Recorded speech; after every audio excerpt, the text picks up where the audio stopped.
যে রৌদ্র পড়ছে অস্বাভাবিক রৌদ্র ভাই। ওই দেহ সূর্যের কি অবস্থা, ওই দেহ উদ্দা রৌদ্র, ওই দেহ এই রে বেটা উদ্দা গরম আর কই লাভ নাই। বাকি না আয়ো আর এদিকে আয়ো। অস্বাভাবিক রৌদ্র, অস্বাভাবিক গরম আজকা। এই যে দেখো প্রিয় বন্ধুরা, এই আয়ো ভাই রে ভাই, শুধু গরম, শুধু গরম আর গরম। ঘরের থেকে বাইরে হলে যেমন লাগে আগুন ফুটটা পড়ে, এটা কথা হইল না একটা। এত গরম পড়ছে, ভগবানও বিপদে পড়ছে। বৃষ্টি আইলেও দোষ, রৌদ্র পড়লেও দোষ। বৃষ্টি আইলে কৃষকের অসুবিধা হয়, রৌদ্র পড়লেও অসুবিধা হয়, সবই দোষ, দোষের আর শেষ নাই।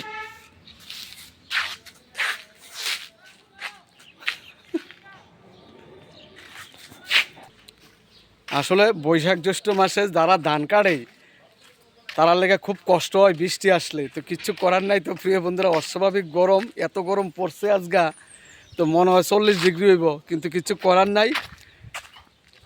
কিছু কিছু মানুষের লেগে খারাপ, কিছু কিছু মানুষের লেগে ভালা। রৌদ্র আইলো বালা, আবার বৃষ্টি আইলো বালা, কিন্তু আবার বেশি রৌদ্র বালা না, বেশি বৃষ্টিও বালা না।